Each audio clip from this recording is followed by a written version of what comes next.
All right. We are live. Michigan game just ended. Florida State game just ended as well. And we're here to talk about, the absolute pandemonium that has ensued supposedly because Bama beat Georgia. There really isn't any pandemonium, and it really actually Bama beating Georgia clears up a lot of things, and we're going to talk about um, really the only possible outcome that can come from the results of all of tonight's games.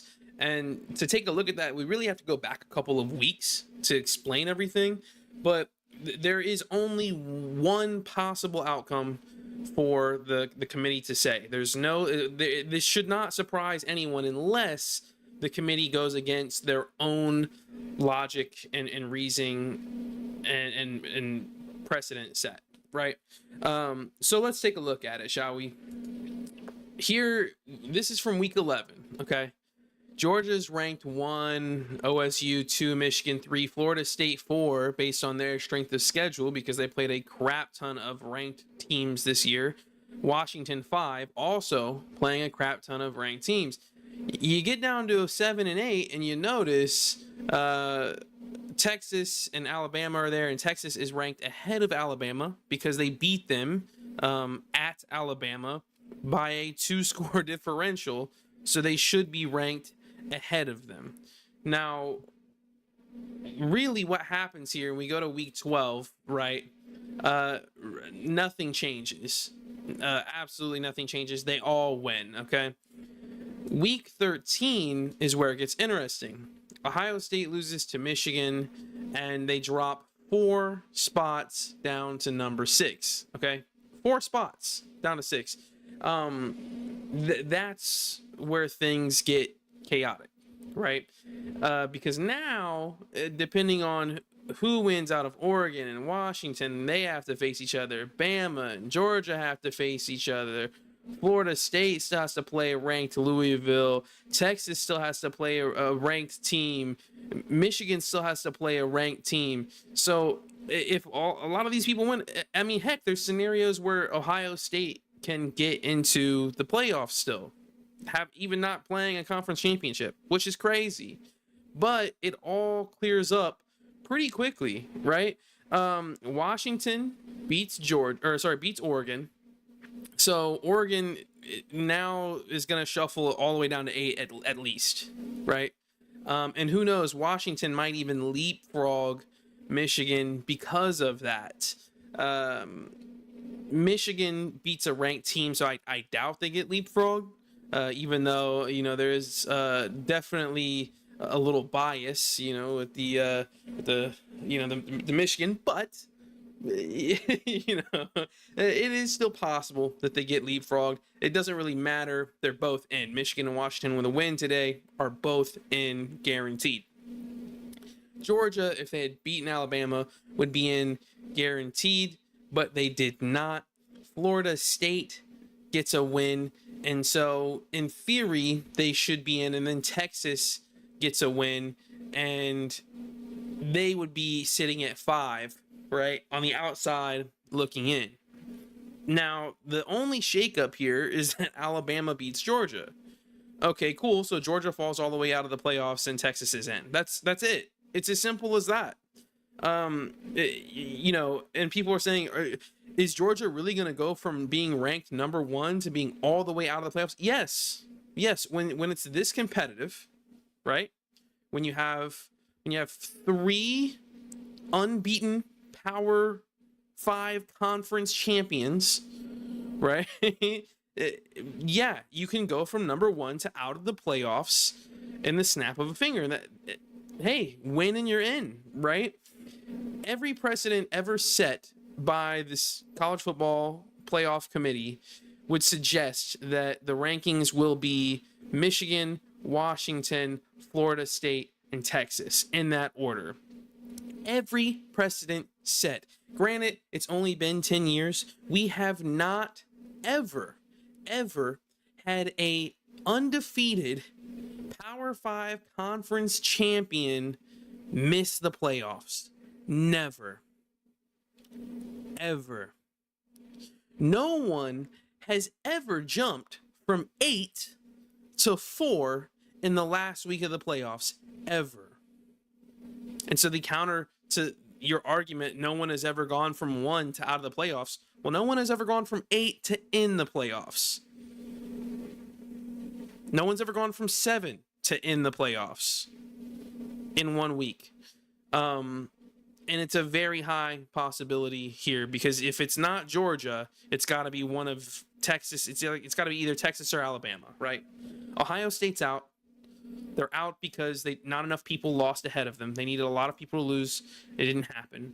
Oregon, if they would have won, could have been in. They still needed some people to lose, but they didn't, so they are also out. Oregon and Ohio State are definitely out. What this comes down to is if the CFP has an SEC bias. That's really all it comes down to. Everyone is waiting in anticipation. We know the results. It should be Michigan, Washington, Florida State, Texas. That's exactly what it should be. But everyone is on pins and needles because we also know that the CFP and the committee is biased toward the SEC, right? How do you not put the SEC champion in the playoffs? Well, it's very simple.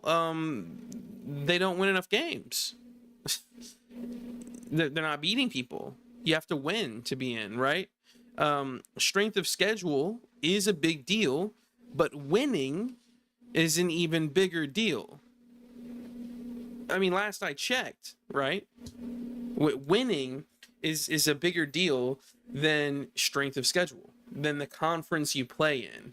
And we've been making that argument, especially very heavily, for the past 5 years, right? We were mad when UFC didn't get in. We said they were snuffed. Everyone wanted Cincinnati to be in, even though they got washed. Everyone wanted TCU to be in, and they upset Michigan. I'm a Michigan fan saying this, okay? So they definitely deserved to be there. So now that's not the case. It's not like we're replacing Bama or Georgia with a Kansas State. They're being replaced by another Power 5 conference champion that happened to be undefeated where they couldn't be. And if you're going to say, well, it's not our fault that it's not their fault that their conference isn't as good as yours, right? That's the argument for every strength of schedule thing. These schedules are made out 2-3 years in advance. They have to play X amount of conference games. It's not their fault that they're not in your conference so that they can still go undefeated and prove themselves to you. They don't owe you that. All right, let's take another look at this. Okay, and this is why I say this. And people. So and another thing to further support my argument.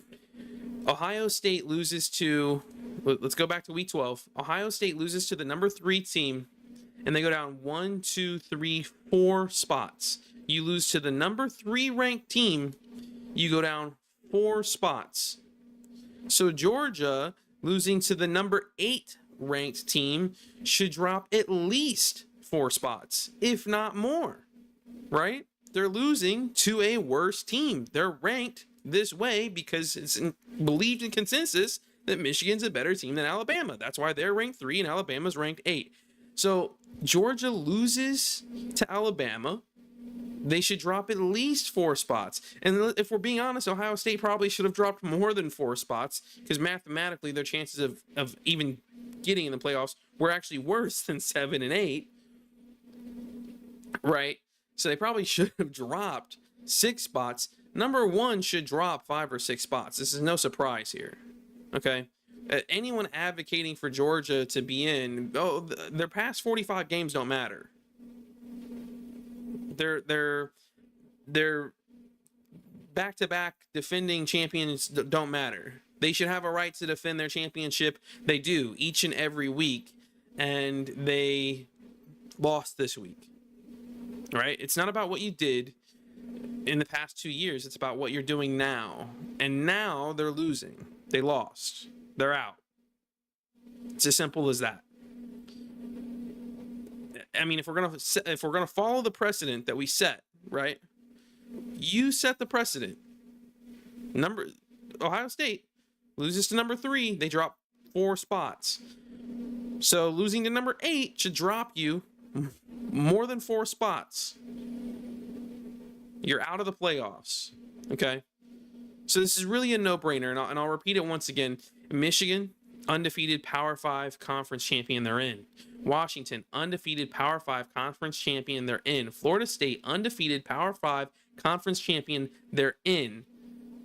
So now it comes down to Texas and Alabama, right? The only other 2 Power 5 conference champions, and they both have 1 loss. Well, Texas has the head-to-head win on the road by multiple scoring different, like it was a 2-score game. So yeah, they get the tiebreaker. Texas is in. It's not that hard. And now the order of those 4, if you want to say Texas is ranked 3 ahead of Florida State, fine, sure. If you want to say Washington is ranked 1 ahead of Michigan, okay. If you think their win over Oregon was more impressive than Michigan shutting out Iowa, sure, you can say that. But you can't be eager to kick Florida State out of the playoffs entirely because they're injured. They have guys that are injured. They're a 3rd-string quarterback. There's no way they can be competitive. We want to see the 4. These are the 4 best teams. They're winning. They had a brutal schedule. They've fought injury, battled through adversity, and they're still undefeated. So that tells you just exactly how good that team is. They absolutely deserve to be in. You're certainly not going to make the case that Washington shouldn't be in. They had a brutal schedule this year as well, also undefeated. And you're definitely not going to make the case that the undefeated Big Ten champion shouldn't be in, regardless of who it is. Granted, Michigan, of all of these teams, Michigan definitely did have the weakest schedule. I'll say that. As a Michigan fan, I will say that. But they're an undefeated Big Ten champion, so you're not going to not keep them in, right? So it really comes down to, are you going to put Georgia, Texas, or Alabama in? And the answer is, if you put Georgia in, how do you put Georgia, a 1-loss team, in above 2 other 1-loss teams that have conference championships in their name for Power 5 conferences? How do you do that? You don't. No, it hasn't been done in the history of the college football playoff. That precedent has never been set. And you would definitely be sending strong Georgia bias vibes. You put Alabama in, right, over Texas, you're just sending an SEC bias vibe, because Texas they both have the same record. They're both Power 5 conference champions. Texas has the head-to-head tiebreaker.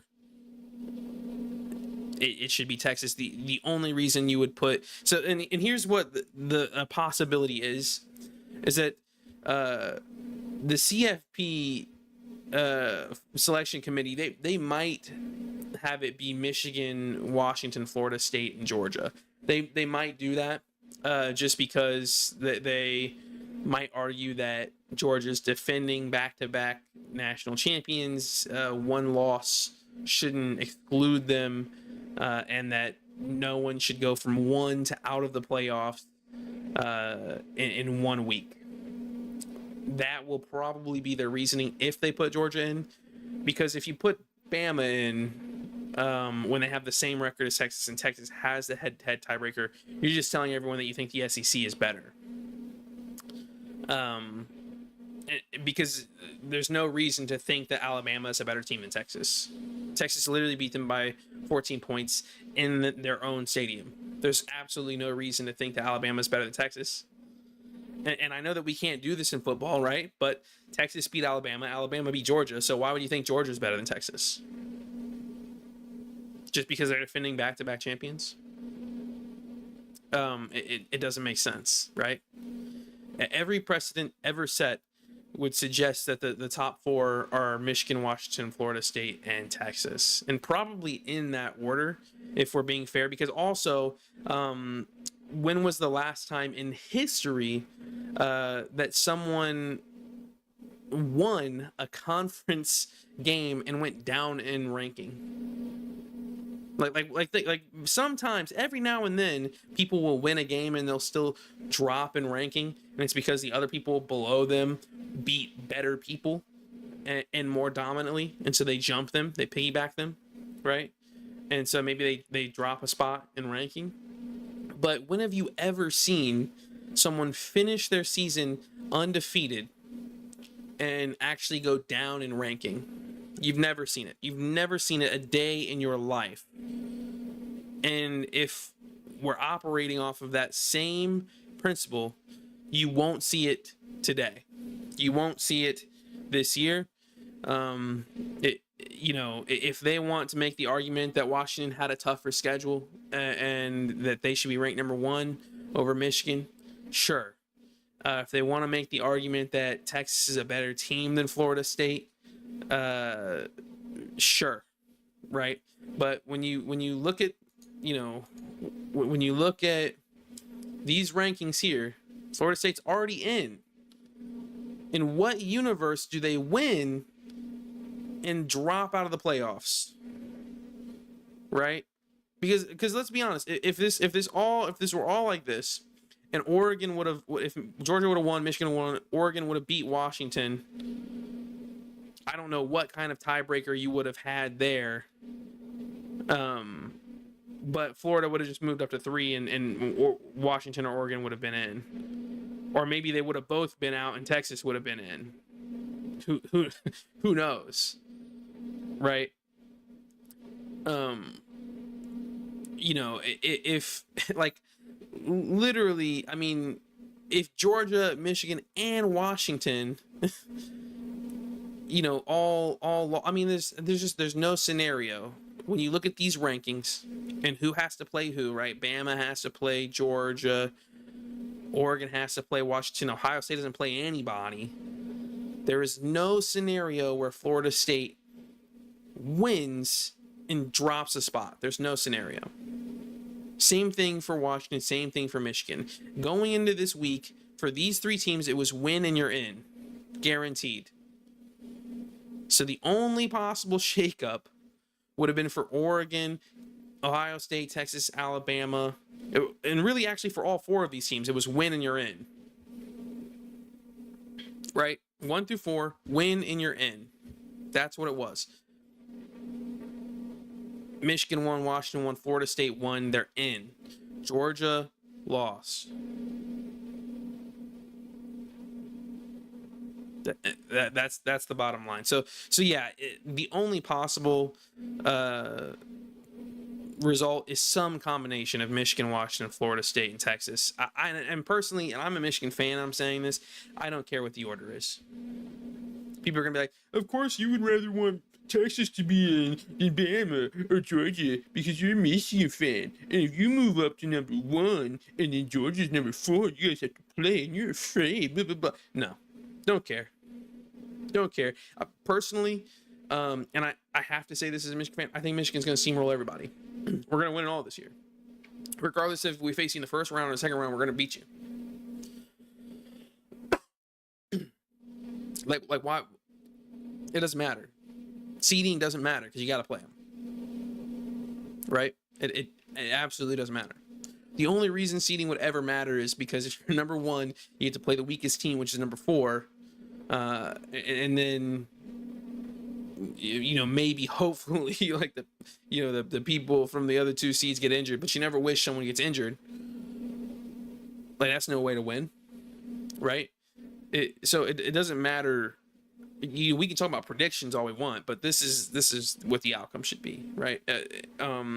Without showing a bias, following every precedent that the committee themselves has ever set, going off of the basis that winning is the most important thing, and then strength of schedule is the tiebreaker between the winning records, right? Then we have to put those 4 teams in. That's just how it is. So hope you guys enjoyed that. I know this is a little bit of a rant, and I probably could have done this in like 5 minutes and did it in 20. But I just had to break that down. I had to explain it because there's absolutely no other possible result. So there you go.